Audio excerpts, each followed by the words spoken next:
It's time to rev up your engines. America's Car Show with Tom Torbjornsen is on the air on WBBZ TV. Brought to you by the AAA of Western and Central New York.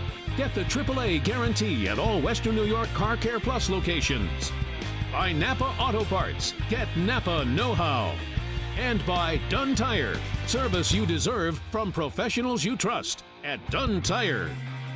Now, here's Tom Torbjornsen. And welcome to the halls of Automotive Valhalla. The Norse god of the automotive is in residence.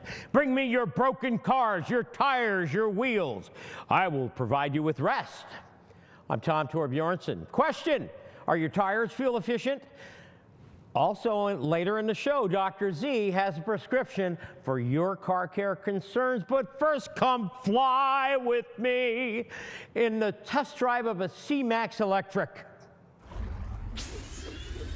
So we're out on location. You know, the automotive industry is seeking all kinds of ways to increase fuel mileage for the CAFE standards. I think President Obama wanted to get over 50 miles per gallon by 2015, is it, Ben? Yeah, that sounds about right. Correct, yeah. Yes. Yep. Now, Ben Indelicato is here with me from Town Ford, and Ford Motor Company made some really great announcements on very fuel-efficient vehicles. And one right here is what we're looking at. It's a Ford Focus, and it's all electric. Tell me a little bit about this, Ben. Come on over here. Sure. This particular vehicle is a Ford Focus Electric, and it's powered by a 2.0 Atkinson engine. With regards to the actual plug-in, at a full charge, just dedicated just to the electric part, you're going to get 21 miles. But if you combine the gas and the electric together, you can go 620 miles between those two supplied power sources.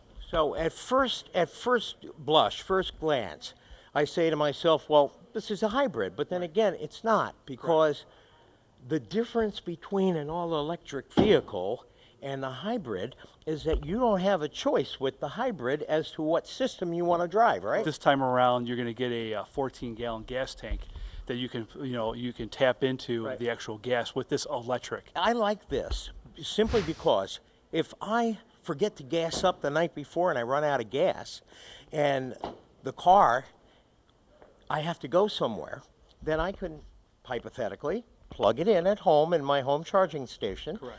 And then drive on the battery power around town, about correct. 21 miles. Yes, that's correct. Without the gas engine. That's correct, yes. Now, the battery pack, located back here? Correct. Yep, it's back here. And one thing you want to keep in mind, you do have storage as well, so they've allowed you to have some storage on this particular vehicle, which is a Ford Focus.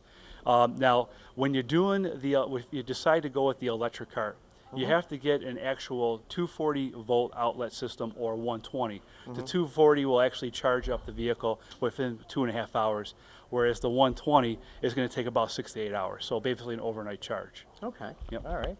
Now, those charging stations, I was reading somewhere where there are rebates and special offers about having the home charging system installed in your home, and I guess that's something you need to address with the makers of the charging system, or maybe the salespeople here. The actual company is called Geek Squad. They're based out of the Best Buy store, and they're going to be able to answer those questions a lot more accurate than we can with regards to their special offers that they may be having with regards to installation, and also with regards to actually tax write-offs for the end of the year. Yeah, I'm looking inside of this car, and I noticed when I opened the door, all the lights came on. Oh yes, it's very nice. Very nice. Yeah, and very clean. Blue is a very pronounced color. It's a nice contrast between the black background, so you can really see the numbers and letters in there. Oh, that's where you plug it in. Yeah, it's where you plug it in. You just press this button and it opens. Oh, cool. Let's pop the hood and see what we got under the hood. There you go. All right. So we open the hood, and what is this? Yeah, I know. We get that a lot. Yep. What is it? What is it a combination drivetrain, powertrain that's suited specifically for electric? Is that the way it works? It's one way to describe it. I mean, it's a 2.0 engine, and it's going to push the car, but in which way that it's being powered Typically, most of it's going to be all electric, but you can use gas in lieu of the electric. So it depends on how much electric you have left. You can actually shut off the electric and stay in gas mode, or vice versa. You know, the thing that pops into my mind regarding this is that, okay, the vehicle will run on either or. When you get into the winter season and the prospect of possibly getting stuck on the side of the road in very cold weather, probably a good idea to keep a full tank of gas throughout the I highly season. recommend it, absolutely, without a doubt. All right, I want to drop the hood on this, if you would, please, and then we're going to go out and line up to drive one of these.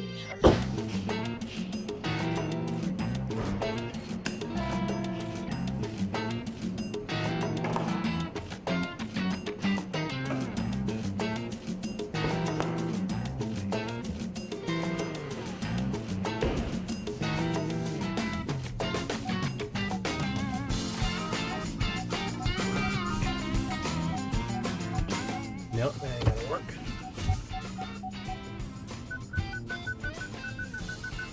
Am I clear? Not quite.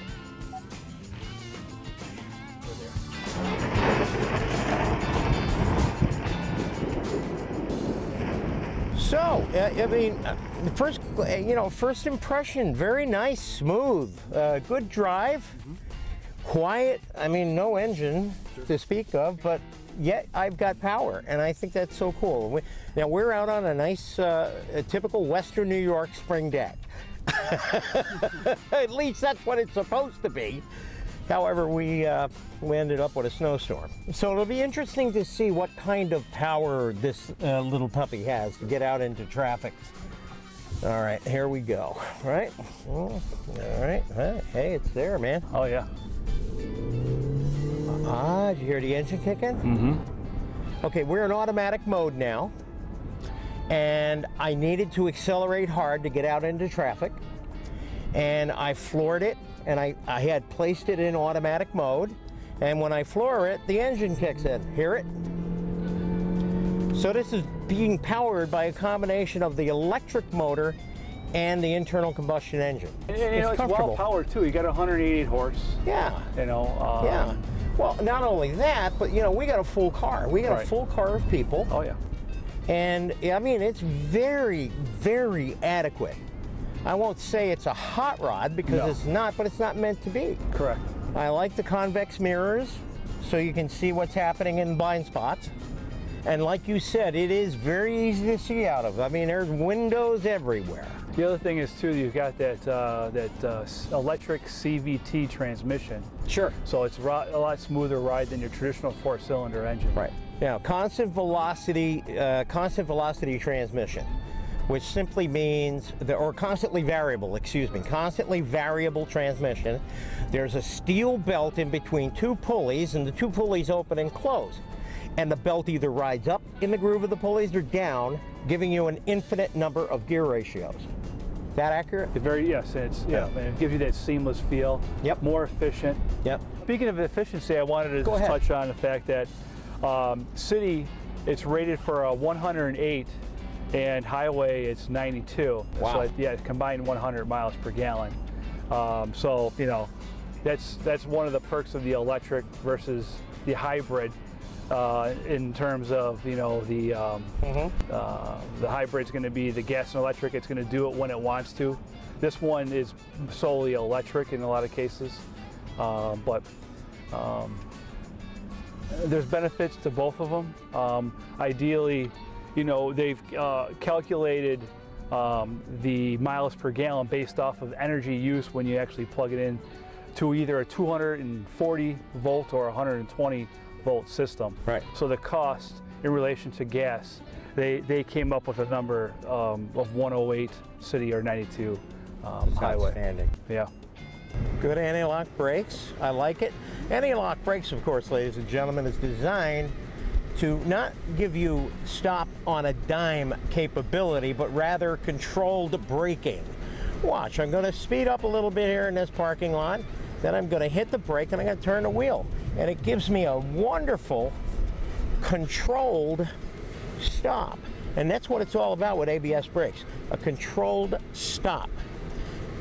So when you hit them and the system senses one of the wheels locking up, then it will vary hydraulic pressure to the wheel that's locking up to get it rolling again so that you can gain control of the vehicle and thus stop safely. That sound about right, Ben? Well, I couldn't say it any better. Yeah. But it's nice. I like the feel of it. You know, it doesn't feel like a Tinker toy, which is what someone might think with it being all electric and partially internal combustion engine. But I think this is a viable form of transportation. I really do. I didn't like them in the beginning, you know. I gotta say, this is a nice little car. Or a golf cart. Or a golf cart, Yeah. that's right. Now, I'm home. Yes. Okay, imagine this, you're home in the driveway, and you know you gotta go out tomorrow. The gas is kind of low, it's too cold, you don't wanna go out, Right. but you're only gonna go about 10 miles tomorrow. Right. So what do you do now? We can take care of that, and I'll show you how. Let's do it. Okay.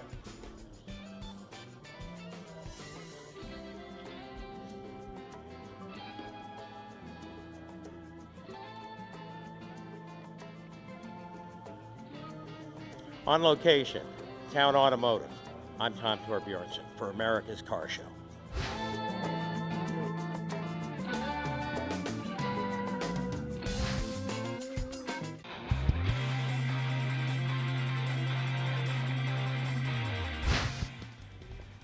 So, walking through one of my favorite stores, the Napa store, Worley Drive here in Williamsville, and I gotta tell you, there's a real question that I'm getting from a lot of people about motor oil. What's the difference between regular motor oil, like that, or say Mobil 1, like that? Well, it's all in how the oils are formulated and the base stock that are used. This motor oil, which is your typical petroleum-based oil, will suffer from a condition called viscosity breakdown a lot sooner than a synthetic motor oil like Mobil 1 will. You see, because with the synthetic motor oil, a purer base stock is used, and then what they do is they synthetically formulate chemical additives to make the oil more robust. Consequently, synthetic oil, while it is not impervious to, is highly resistant to viscosity breakdown from chemical contamination, from excessive heat, from friction. Not only that, but it also flows easier in the wintertime. When it's cold outside, oil tends to get very heavy and hard to flow. Not so with a good quality synthetic. It flows and gives you maximum protection, dry start protection, even during the wintertime. And that's just a few of the major benefits that you realize from the use of synthetic motor oil. Plus, your drain intervals are much longer. You can literally double them. So, with your Car Care Minute, I'm Tom Torbjornsen here at Napa Auto Parts, Worley Drive.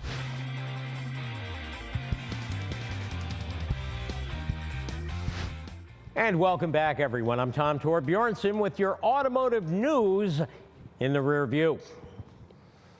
A Honda recall leads the news, prompting the automaker to recall some Acura RL, MDX, and Pilot models in the U.S. The recall covers 04 and 05 model year vehicles. Looks like there's an issue with the stability controls wiring that might engage the brake, even if the driver doesn't push on the pedal. To make matters worse, the brake might activate more strongly than intended. Honda says it's not aware of any accidents or injuries related to this recall and will be in contact with owners of these vehicles. Repairs will be covered at no cost. An Ohio judge calls those speed cameras posted all over the place a scam. Imagine that. This ruling could prove to be a landmark case for drivers in the U.S. Why? Well, the Cincinnati judge said the cameras violated the state's constitution. He put a stop to using speed cameras in a business district that were nabbing drivers to the tune of, get this, $325,000 a month for a village that only has 2,000 residents. The judge says this was a high-tech game of three-card Monte without giving the witness an opportunity to plead their case. To make matters worse, the entire system was operated by a Maryland-based company that took 40% from every ticket issued. The owners of the business development plan on appealing. Can't say that I blame them. Good news for the environment. The U.S. average fuel economy saw its biggest gain last year since the 70s, with Honda, Volkswagen, and Mazda leading the way. According to an EPA report, the average fuel economy of vehicles jumped to an average of almost 24 miles per gallon. Honda was the fuel economy champ, followed by Volkswagen and Mazda. Ford was the highest in the domestic category with 23 miles per gallon average. Another recall from the news desk, this time from Chrysler. The automaker is voluntarily recalling V6-powered Dodge Challengers from the 2013 model year to fix a short circuit that could cause a wiring harness to overheat and catch fire. The recall applies to certain 2013 Challengers equipped with a 3.6-liter Pentastar V6 engine. Chrysler reports that 7 Challengers caught fire over the past few months, but luckily without injury. Dodge dealers will fix the short circuit free of charge and provide a loaner car to cover any inconvenience. If you have questions about any of the news items on our show, reach out to me at tom@americascarshow.com.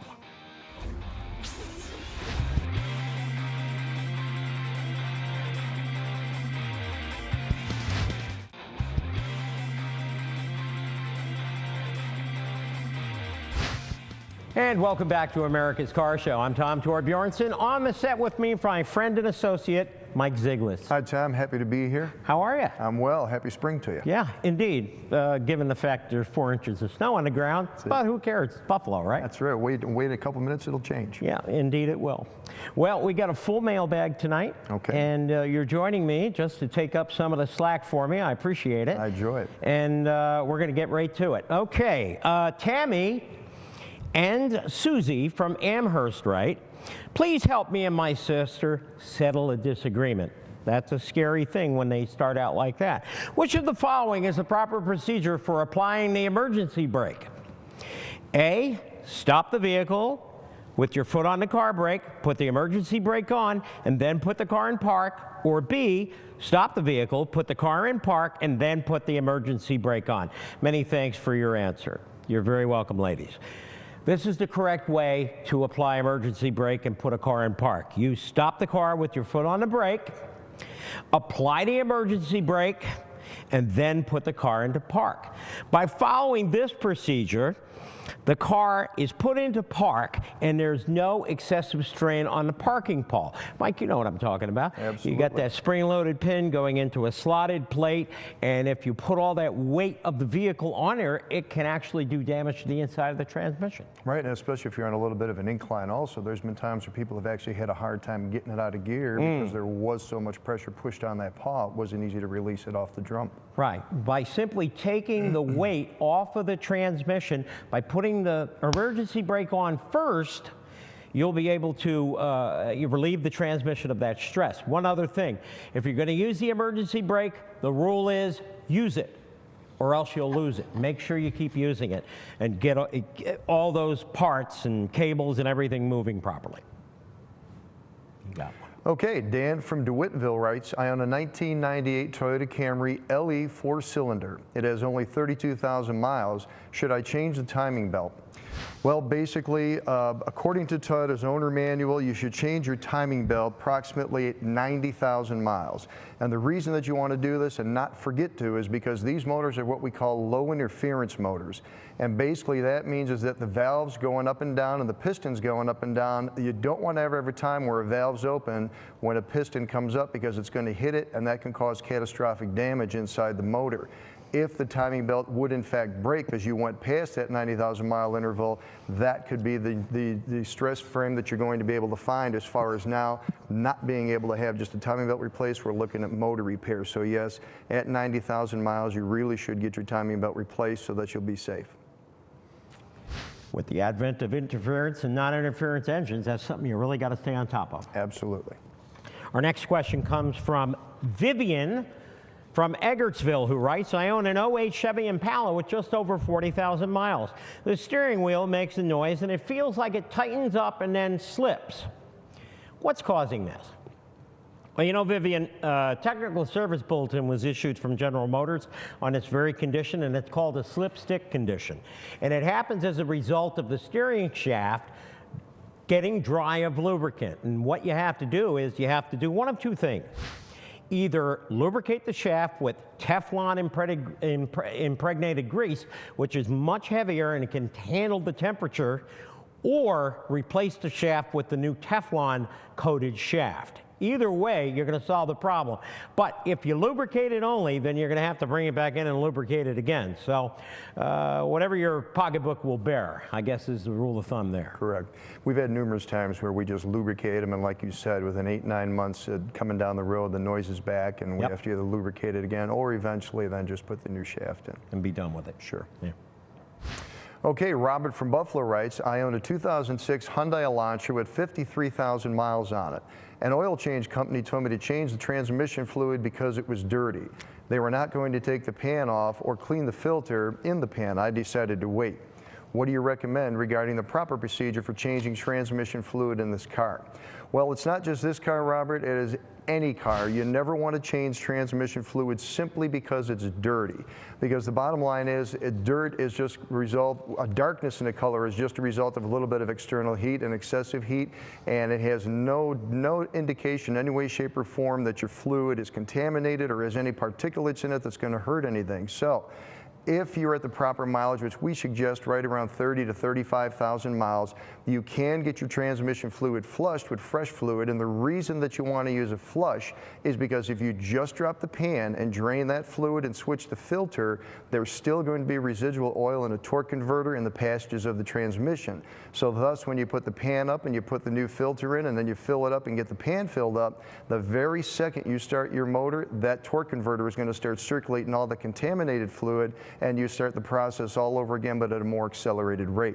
The proper way to do it is to have a service facility take that oil, put it on a card where they can check it out, and that'll then tell them if there's any metal particles in it, and if there's any particulates in it, and if the fluid, as far as its protective agent, is broke down, and then do based what they tell you based on that recommendation. And I like to change them every 30,000 miles. Absolutely. Absolutely. Doc, thanks for joining me Tommy, for the Q&A segment of the show. Thanks for watching, and until next time, keep rolling.